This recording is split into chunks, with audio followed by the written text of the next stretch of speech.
Otići ćete sutra na razgovor za posao. Kako? Kako ćete se pojaviti na vratima? Kako ćete ući u kancelariju? Kako ćete kucati?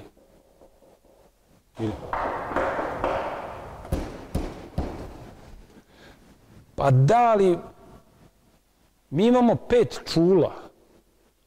Ona nam dovode informacije do centralnog procesora koji to obrađuje i donosi odluke na osnovu toga.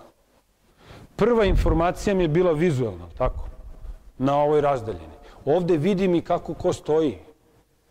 Da li je oborio ramena, da li je neraspoložen ili je raspoložen, da li je zatvoren za komunikaciju ili je otvoren za komunikaciju. Ti signali mogu da budu i pogrešni, da bi me zavarali.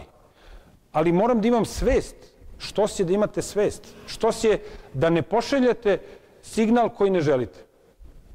Odnosno, da vas ljudi razumeju onako kako vi hoćete da vas razumeju.